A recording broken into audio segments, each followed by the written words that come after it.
Shut up and sit down. Howdy guys, this is Andy from Big Mech's Workshop and Painting Studio, and it is another White Dwarf. So this is March's White Dwarf edition, and I've had a bit of a sneak peek through, and I will get straight onto the obvious elephant in the room. There is no pre-release stuff in this White Dwarf, which is interesting.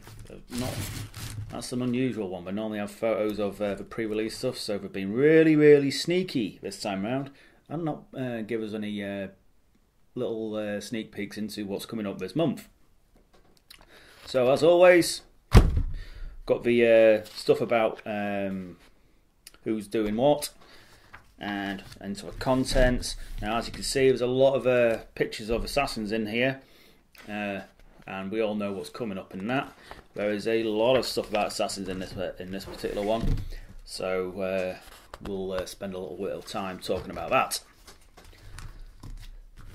So, as always, first thing is contact from the front. So all the guys who've written in to have a chat with White Dwarf, with photos of their own particular stuff as well. So some really interesting chaos models.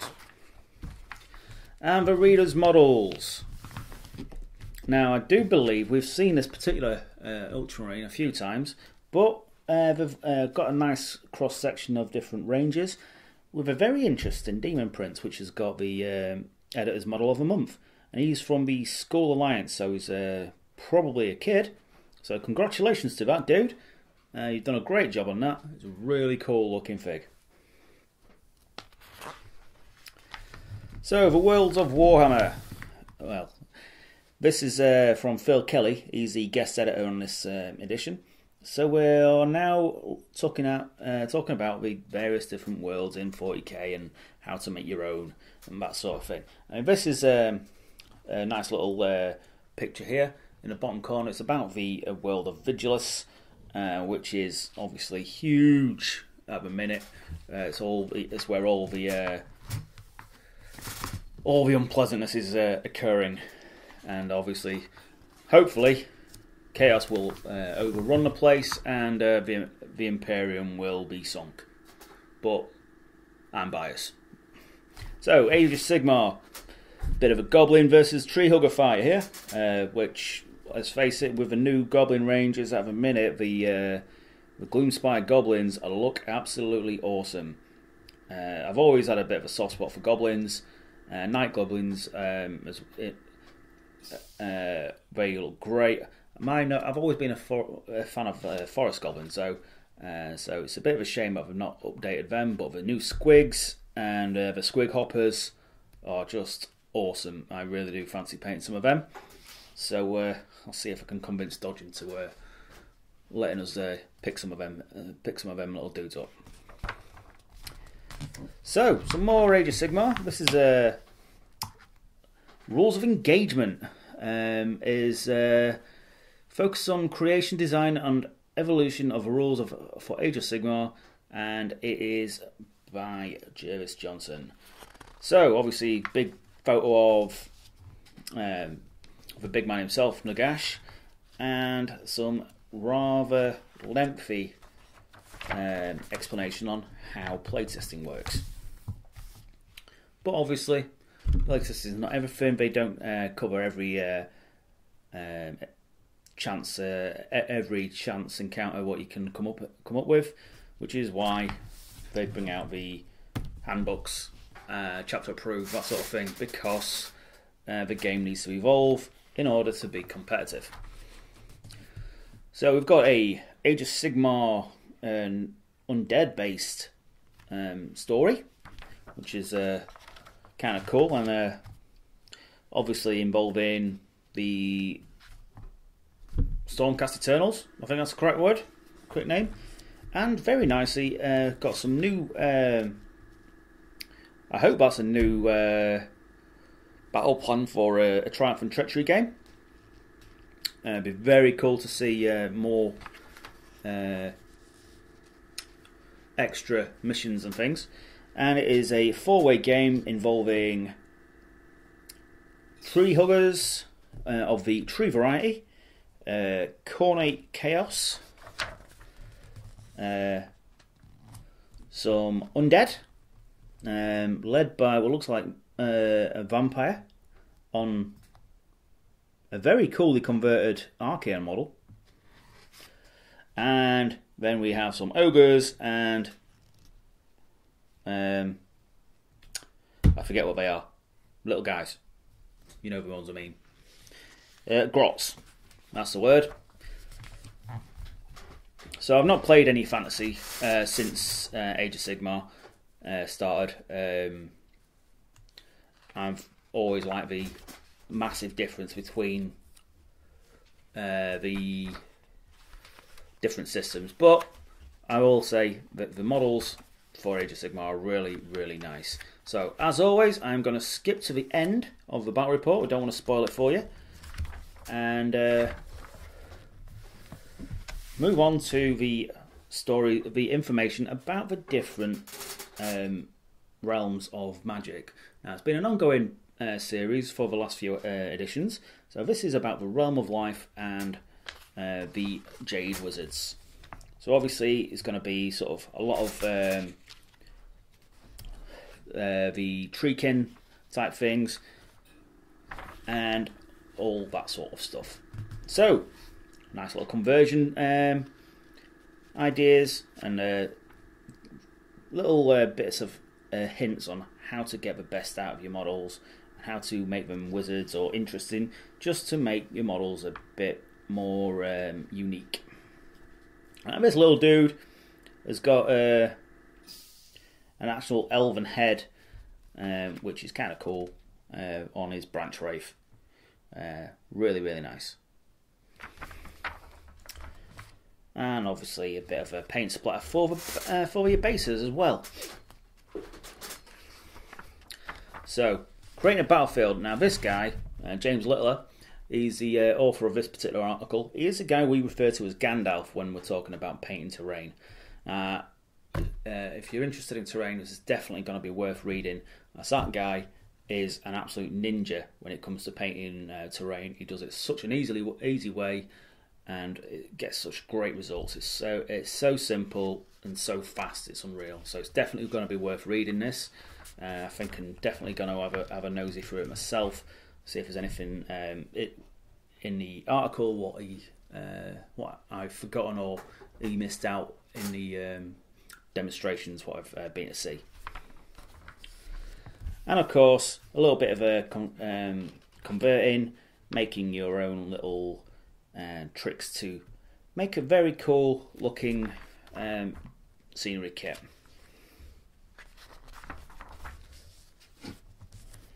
So obviously this is a very simple but interesting battle table, and that's a cool thing about making your own gaming tables. You can make it look exactly the way you want it. So this is an interview with Phil Kelly. He's a guy who wrote some of the more interesting fluff. In particular, my boys, the 8th Legion. He's the brain behind the background for the Night Lords, as he expanded upon the Night Lords back in Index Astartes issue 2, I believe. And more about the various different things on what he's been up to over the years. So, Night Vault. Some more stuff. Glory Points is come all about Warhammer Underworld Night Vault, curated by games developer Dave Sanders, which is this dude here. It delves into the development of a game, plus rules, tactics and gameplay, and he explains now in this particular one and how the warbands were created in the first place. So it's all about the cards. I don't know a lot about it. I do like the models, and this troll dude is pretty funky. So, on to 40k now. I know a lot of you guys will be looking into this because we are very much a 40k channel, although we do love models of all kinds. So, Robin Cruddas is the lead games developer for 40k, and he's been take some time away from writing something over to look back upon his recent experience in attending the world's largest wargaming conventions and being a rules judge at Warhammer 40k GT. So it looks like he was, he was at the Nova Open last year, which is, if anyone of you guys have attended, I should imagine it's absolutely enormous. It's one of the big ones in the world. In the world, that's a huge one in America, and obviously, you know, these things are particularly cool. I love going to tournaments. I'm not particularly good, but that's more because I like using weird stuff in my armies, not that I'm a particularly bad player. So, Index Imperials, and now we're talking about the Assassins, and we have got all of them. All 4 of the Assassins, plus the backstory behind them. Obviously, Vindicare, and all the others as well. Nice little bit of backstory, and the rules and their engagements. So, we have the stratagems. So, as long as your warlord has the Imperium keyword, you can include a unit in your army as part of a Vanguard detachment, even if that detachment contains no HQ units. However, if you do so, that detachment command benefit are changed to none unless that detachment contains exactly one of each. Obviously, they can't be the warlord, but well, they can, but they never have the warlord traits. So that thing's not changed. Now, obviously, we've got a hell of a lot of stratagems just for these 4 dudes, which is really cool. And now on to the stats. So the stats are largely the same as before. The Vindicare seems to has got 5 attacks in combat, as has the Calidus. The Eversaw's got 6, so he's mega fighty, but the Colexus has only got 4. Headshot, this is an interesting rule. So if he stands still, he always hits on a 2+. When firing from a ranged weapon, regardless of modifiers. Hit rolls of 6 are still required for Overwatch. He can always target a character, and on a modified wound roll of 6, his damage is increased to D6. So that is unpleasant. And after the model has made an attack with a ranged weapon, roll 1 dice. If the model suffers damage from that attack but has not been slain, on a 3+, it suffers a mortal wound. If that model is not slain, you roll 1 more d6, and this time on a 4, he suffers a mortal wound. And keep rolling until you fail. So basically, yeah, he ruins characters' days. Reign of Confusion for the Calidus. If you have any models with this ability in your army, during the first battle round, roll 1d6 each time your opponent spends a command point to use a stratagem. On a 4+, your opponent must spend 1 extra command point to use that stratagem, or else it has no effect. And CPs spent so far are lost. This cannot affect stratagems used before the battle begins. So that hasn't changed, which is fair enough because it was naughty anyway. It does look like that the other guys haven't changed fundamentally, apart from, I believe, Killer Rampages are now a new rule for the Eversaw. Each time an enemy model is slain as a result of an attack made with a melee weapon, this model can immediately make 1 additional attack against the same unit. These additional attacks cannot generate further attacks. So, every time he kills something, he fights again. Handy. For a bloke who's designed to mess things up. And the Colexus is generally annoying, as always. So we have got some photos of some painted studio team members of painted their own versions of the Assassins. We've got some very interesting ones. So this Calidus is really cool, and yeah, I really do like that. So it's nice to see some varying different colours on there. Some lovely stuff. And painting Assassins. So as you know, with if you want to check back in our videos, we've got some Assassin tutorials. But here is a paint splatter for Assassins, so it's always worth having a good look at. And now we've got some more fiction based around Vigilus. The Cadian Lieutenant Danzig and his armoured column have found themselves confronted by the Speed War. So it's a continuation from last month's story. So that'll be kind of cool to read. If any of you guys read it, I was quite enjoying it. And the Warlords of Vigilus. So it's a tale of 4 warlords. We have Gene Sealers, Chaos, of course, Orcs, and some Loyalists, who I'd rather not talk about. And their own armies as well. Some very cool looking kit bashers. I do like the Raptor models. I think they're great. And that dude should have been blue, and I will continue to complain about him like forever. He's a Night Lord in all but name, and it annoys me. So obviously we've got the Speed War with the Orky trucks and things, and the Sons of Korax, the Raven Guard themselves.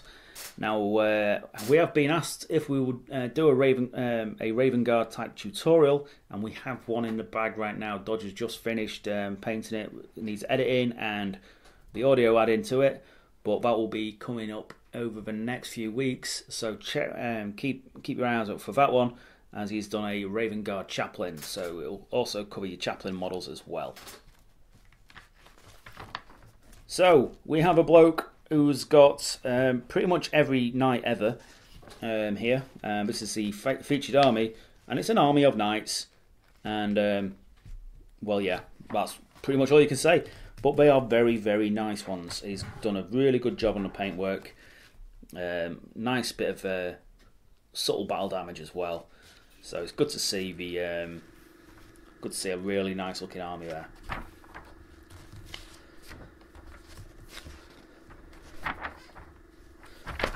That's an interesting idea. He's thrown some kind of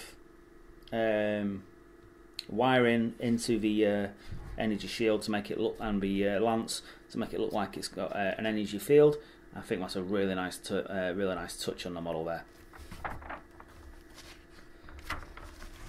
Wrath and Glory, which is the tabletop RPG of 40k, and it is just about out now.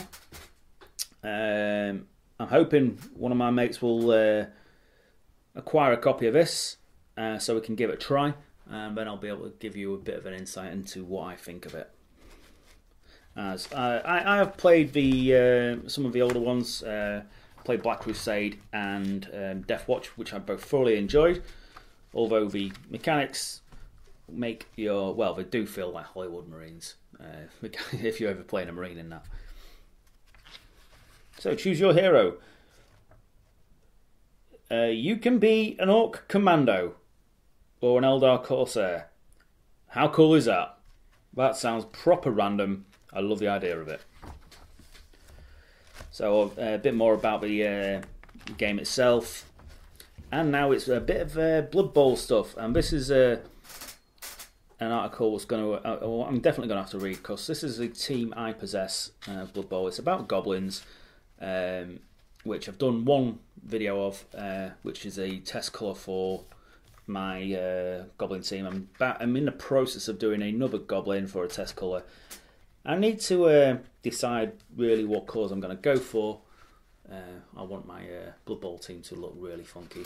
But the goblins are such a fun team to play, but you're never going to win any games unless you're really lucky. So yeah, playbook for goblins on how to get the most okayness out of the goblins rather than the best out of them. Because let's face it, the goblins, you're not going to get the best out of them because they don't have a best, but they may potentially hit almost average. And some stuff about Black Library, an interview with James Swallow, which is the author of loads of the 40k books. And it goes on. And this is a Horus Heresy reading order, which is interesting. So it doesn't actually go to the end, which is going to be continued in the next issue. So hopefully we'll have the finishing section on there. But yeah, there's a bit of a reading order for you guys if you're into reading the Heresy stuff in order. And finally, just a couple of photos of what's going off in the studio itself, as we all like to see what's doing there. And a nice little bit of scenery at the end, the Forest of Gyron, which is the forest, something from the Life Planet Portal Plane, probably Plane would be the best one. And they're talking about something now which is pretty cool. Obviously the inclusion of the weird little portal thing in with the trees makes it look really interesting. So it's nice to see something like that. And there you have it. That is this month's White Dwarf. If you're hoping for spoilers for the new Chaos stuff or the new Vigilus releases, sadly there's nothing there. Although there is a nice set of rules for the assassins. People who are going to get the most out of it. I think anyone who's generally hobby related, it doesn't have a specific leaning this month, and it's more of the fluff side of things, and a lot of interviews in this particular one. So, thank you for watching this video. If you want to see keep up with the latest White Dwarf releases, please hit like and subscribe to us. We also do tutorials, and if you want to see our content, again, hit like and subscribe, and share with your friends. We have Patreon and merchandise and all that sort of good stuff in the description below, with our own custom t-shirts. And if you want to join our Patreon to get early access videos, check us out on Patreon. For as little as $1 a month, you will get up to 7 or 8 videos in advance of everybody on YouTube as well. So thank yous to D-Wack, Warren, Love Minis, the Orc Boys, Ludwig Hofbauer, Kit Lindquist, and the Ackermans of Dawn. You are our top Patreons, so thank you for your support. Every bit of it helps us and allows us to continue doing what we're doing. Also, if you want reduced price kit and equipment, everything we use in the studio is available from the Outpost, which is in our affiliate links below. Please check them out. They're really, really helpful service and a really good little shop. So check them out and see what you can find. Okay, guys, I'll see you at the next one. Take care. Bye-bye.